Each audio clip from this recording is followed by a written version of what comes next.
Welcome to Audit the Audit, where we sort out the who and what and the right and wrong of police interactions. This episode covers official misconduct, window tints, and use of force, and is brought to us by WJHL's and Police Activities channels. Be sure to check out the description below and give them the credit that they deserve. This will be another double feature episode, so be sure to stick around and check out our coverage of both of today's interactions. On November 29th, 2017, Officer Phil Kirsnowski of the Bristol, Tennessee Police Department pulled over Sam Lundberg, the daughter of Tennessee State Senator John Lundberg, for a suspected window tint violation. The interaction that followed was captured on Officer Kirsnowski's body camera.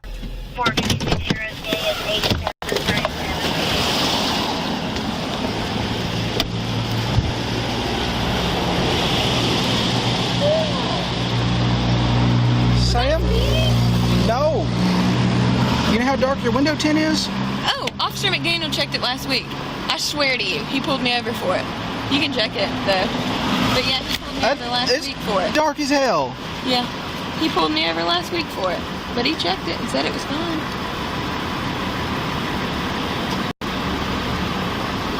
I don't think it is. I swear, he pulled me over right in front of my house.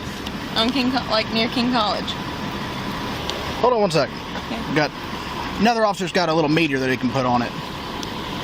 You close to Weaver Pike and South Side. 10-4, please. It's dark as hell. But it's so good. But yeah, Officer McDaniel checked it last week, like literally in front of my house. He pulled me over he pulled me over in October because my tags were expired. Mm-hmm. And he checked it then. Okay. You don't have like a medical exemption or anything like that, do you? No? Okay. Well, why is it so dark? Other than it looks good. I don't know. I mean, it's been like this for a year and a half. Well, all right. I've been pulled over for it twice, but they've checked it both times. McDaniel pulled me over twice for it, and he's checked it both times. Do you use one of the cards like this, or do you have a meter? Use the card. All right. Carter's on his way here. He's got a meter. We can check it.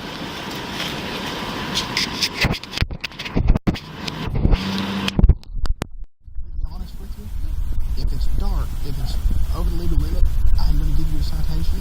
However, that's just because the admins aren't on over window tint. One phone call from your dad would probably get rid of it and save all of us a lot of heartache.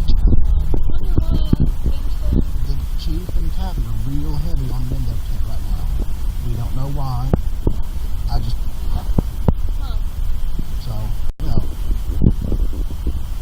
We all said if we found you driving, we're going to write you tickets. You all said that? Well, we all know your window tint's real dark, and I don't believe that's. But yeah. So you all are targeting me?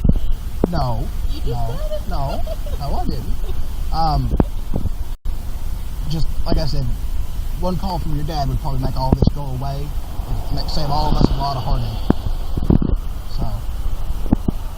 Officer Kirsnowski attempts to cover the microphone on his body camera and suggests to Ms. Lundberg that if her dad called the police chief, it could put an end to the department's aggressive window tint enforcement policy. Section 39-16-102 of the Tennessee Code makes it a felony to offer, confer, or agree to confer a public servant such as Senator Lundberg any so-called pecuniary benefit, which Section 39-16-101 of the Tennessee Code defines as, quote, money, property, commercial interests, or anything else, the primary significance of which is economic gain, with the intent to influence the public servant's vote, opinion, judgment, exercise of discretion, or other action in the public servant's official capacity. However, because Officer Kirsnowski did not offer any pecuniary benefit to Senator Lundberg and simply suggested that Ms. Lundberg's father should call about the window tint crackdown without offering anything in return, his conduct would not constitute bribery in violation of this statute. Likewise, Section 39-16-402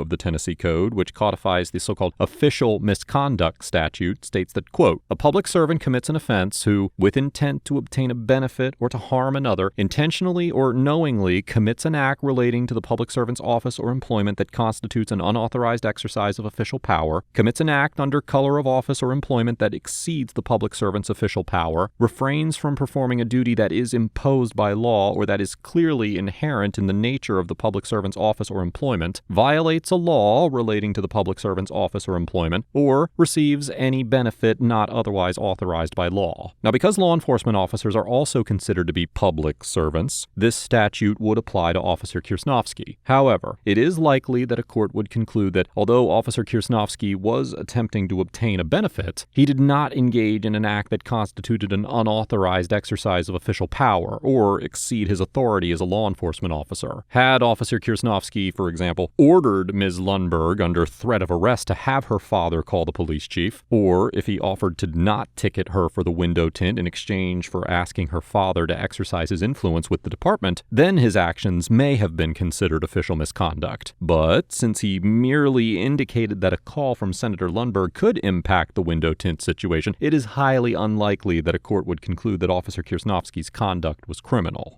Hang tight. You got your license on you? Yeah, I All right, sit tight. It's south side right here at Weaver Pike.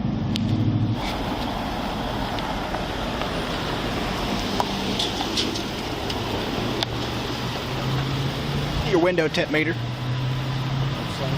Mm-hmm. Y'all trying to get it shut down, aren't you? Yep, need the window tint meter. How's this thing work? You just stick it on. Stick it on there. Alrighty. She says Mac pulled her up the other day and said it was good. It looks real dark to me. What if I don't want him to check my window tint? I don't like you. What? I'm just kidding. Why don't you like Carter? I'm just kidding. Alright. I've done nothing but love my entire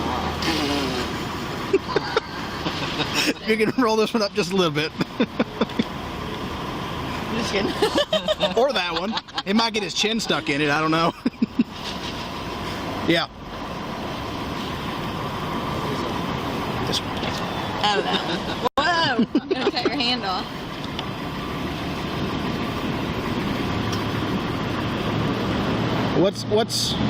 What's the legal on this meter? What's the legal limit on the meter? It's supposed to be 35. I usually do 30. What is it? 12. Officer Kirsnovsky measures the tint on Ms. Lundberg's window and informs her that it is 12%. According to Section 55-9-107 of the Tennessee Code, it is unlawful to operate a vehicle in which any window has a so-called visible light transmittance of less than 35%. Visible light transmittance is a measurement of the amount of light that can pass through the glass. So the lower the percentage, the less light that is able to pass through, and the darker the glass. The window tint meter measured Ms. Lundberg's window tint as 12%, well below the legal limit of 35%, meaning that she was very clearly in violation of the Tennessee window tint statute. Illegal? 65.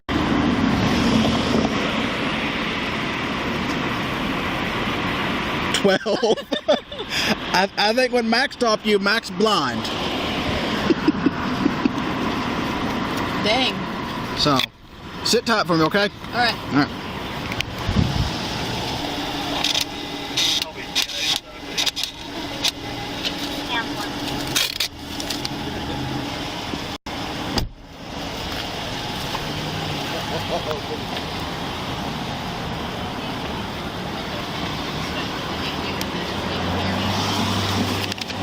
All right.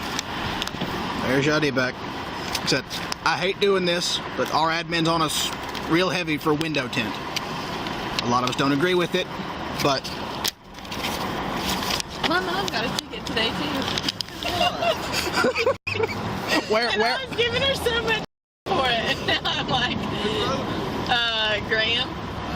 Oh, well, Josh is a jerk, so... Shut up, don't tell people that.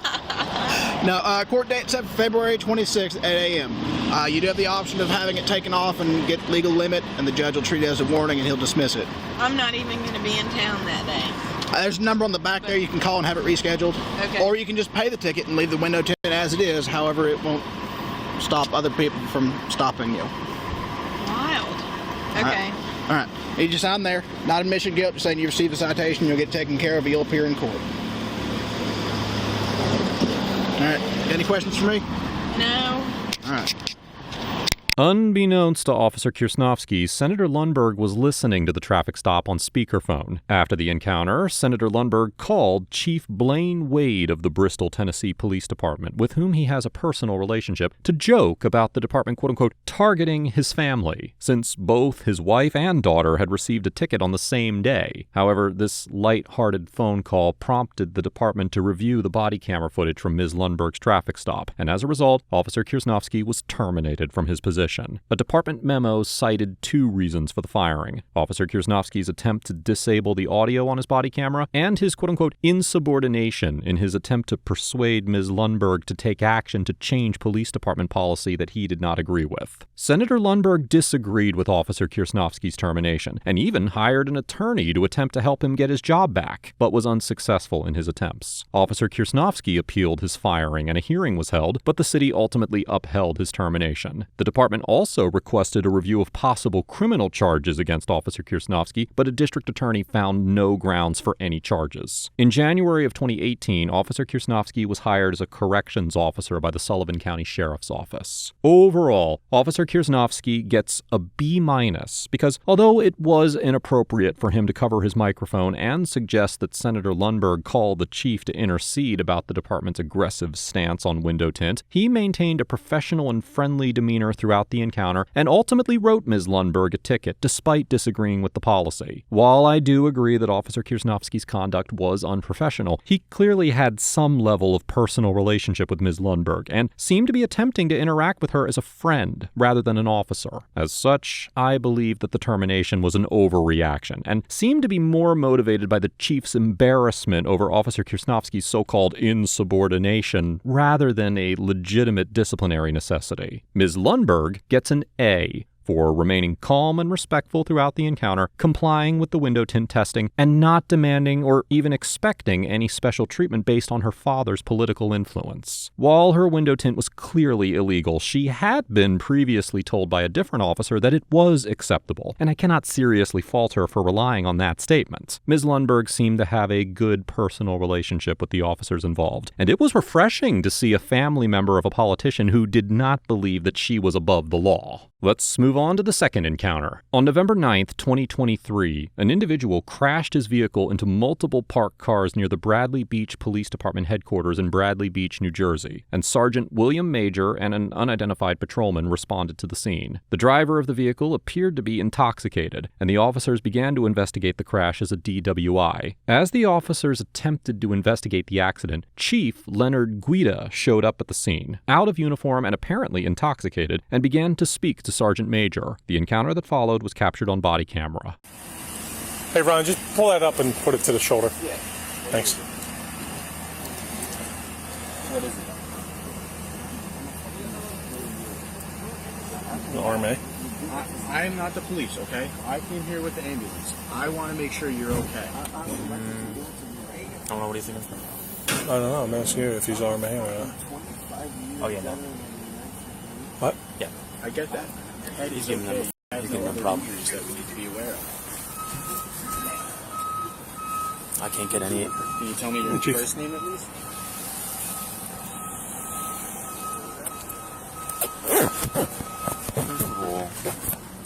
Why do you get a jacket on that's not fit to be worn? What's on the back of it? What do you mean? Look at it, tell me what's on the back of it. It washed off. Yeah, then get rid of it. Okay. That's ridiculous. Okay. You're a sergeant, for God's sake. Okay, Chief. Let me work this DWI, okay? Chief, I'm on a DWI. Over here. Chief, I'm on a DWI. Get over here. I'm on a DWI.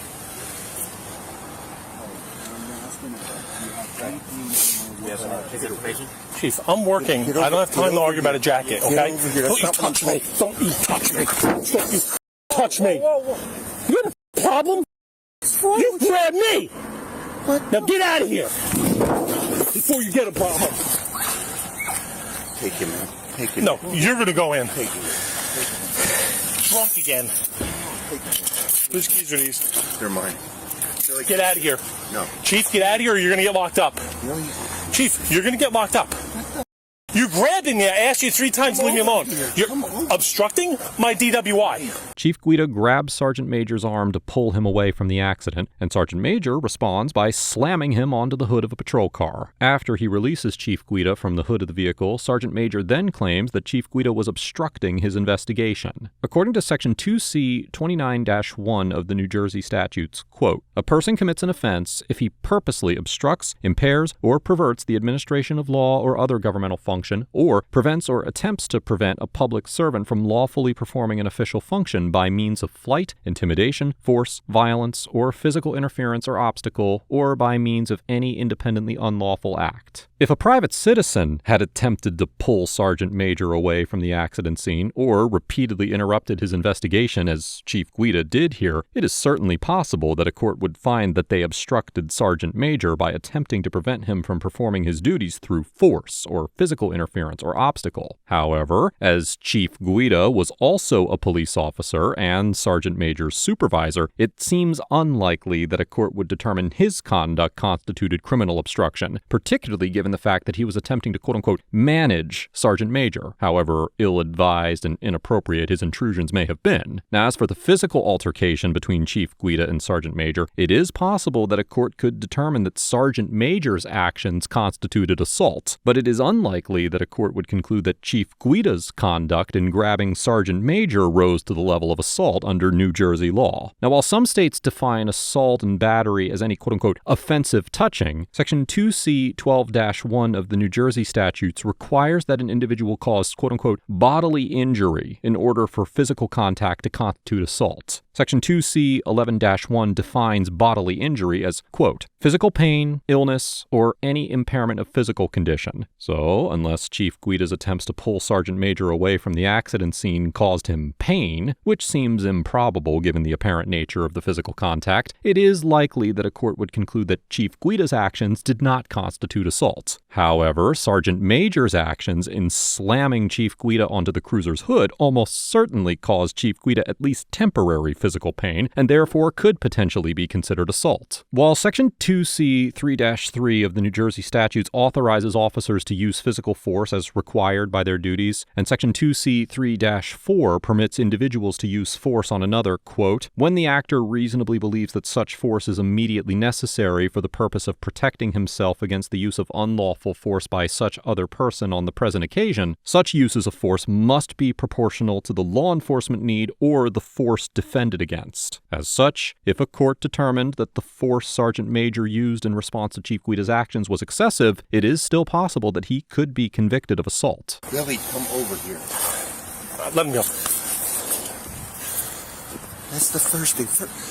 Billy, I'm trying to get away from everybody. Shut up, because you're in trouble now. Stop, no, I'm not in stop. trouble. Stop, I'm not in trouble. Stop. You're going to be in trouble. Stop, You're gonna be Billy. in trouble. Billy. Chief, I'm working at DWI. I'm listening to you. Okay. Shut up. No. You're in trouble because this is the first thing. First of all, I was about to say to you, you stupid. I was about to say to you, what do you need OEM for? You're embarrassing me in front of the men about the jacket. No. That's neither here nor there. Okay. That's neither here nor there. Now we got a real problem, Billy. Yeah, we do. I know. We do. All right, you're going to have to go inside. No, how about we do this? No. We go Billy, inside. Billy, you're going to have to go inside right now with me. You're going to have to go inside and We're in a serious collision. Billy, you're not doing anything when I'm on the scene, okay? You should know better than this, my friend. No. Listen to me. Grab me. No, I said You were come out of over line. here. You're out of line. You grab me. It's on video. Billy. It's on video. I'm not going to argue with it. I have a crash Billy, to work. Billy, I have a job to do. You're okay? relieved. Billy, you're relieved. Okay. You're relieved. I'll go home. No. Billy, you have to understand something. You're relieved. Chief Guida tells Sergeant Major that he is relieved, insinuating that the sergeant is being terminated from his position with the Bradley Beach Police Department. Unlike most jobs in the private sector, individuals who work in the field of law enforcement are entitled to certain protections from the actions of their employer because they work for the government. The due process clauses in the Constitution protect all citizens from any government actions, and that includes when the government decides to fire one of its employees. Most police department policies have strict guidelines that dictate the process for terminating the employment of an officer. This typically involves a structured and formal investigation designed to ensure fairness and adherence to due process protections and can offer an officer the opportunity to be informed of the charges, have a hearing, and present their defense. Many officers are members of unions or have employment contracts that include specific procedures for disciplinary actions and terminations, and due process protections ensure that these contractual obligations are honored and that the terms of collective bargaining agreements are followed. The process for terminating any government employee is highly regulated and involves a complex set of legal standards and protocols that must be adhered to. Although the Bradley Beach Police Department's policy manual is not available online, an investigative report pertaining to Chief Guida, which we discuss in further detail later in this episode, noted that he violated several provisions of the department's internal affairs policy by attempting to fire Sergeant Major on the scene, including, quote, formal notice to the accused officer, formal interview of the subject officer, the completion of a thorough, objective, and impartial investigation, and several others. The report specifically noted that Chief Guida violated Rule 3.b.6 of the department's policy, which states, quote, when using discipline, supervisors must comply strictly with the provisions of the department disciplinary process. The report also stated, quote, the IAPP requires that a thorough internal affairs investigation be conducted, with proper notice to Sergeant Major, formal witness and target interviews, the completion of an internal affairs report, the service of formal charges, etc. None of this occurred. While a police chief can certainly initiate the process and recommend termination, the immediate authority to fire an officer on the spot during an incident does not align with standard procedural and legal protocols, and it is highly unlikely that Chief Guida retained the authority to relieve Sergeant Major as he was investigating a traffic stop. Billy, you're relieved. Go in the headquarters and wait for me. Yeah, so my crash. No, Billy. You're relieved. I have Billy. officers here. Billy. Right here. They could get waffled because my car is Billy. blocking it. Billy, you're relieved. No, Chief. No, Billy. Please, Billy. Don't. You're suspended, Billy. I'm suspended? Yes. Okay. Then I'm suspended. I'm going home. Yes. Billy, come here. I'm going home. We can't talk. I'm suspended. No. I'm suspended. You're going to headquarters home. and you're going to wait for me there. No, I'm not. I'm suspended. I'm going home. You're going to go in the headquarters and wait for me there. Let me work my crash. This is why I'm here. Billy, you're suspended. All right, if I'm suspended, then I'm not going to wait inside. Nothing more to say. No, Billy. You have to. Let me explain something to you. Billy, you're suspended. Okay. All right. Billy. Yes. Right now. Okay.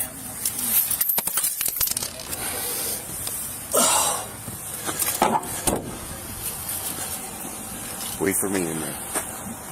That's an order. Can you do me a favor?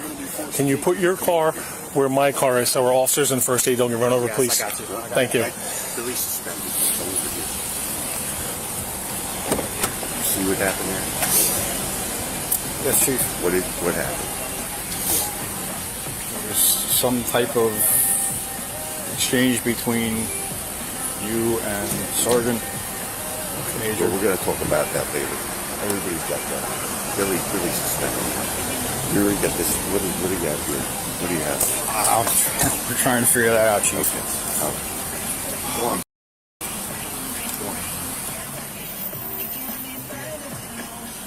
I'll meet you in there. Yes, you're going to meet me in there. Go and put the dog in right now. There's nowhere to put her. She's going to ruin things. Okay, we'll leave her in there. Go in. I'm going. I got people on the road. I want to make sure they're safe. I want to run you over, so watch out. No. Come on. Go ahead. You know I love you. Come on. I know. What? What's wrong with you? Stop. Billy. Why would you do that to me? Stop. Billy. Stop. You got enough problems already. Please. All right.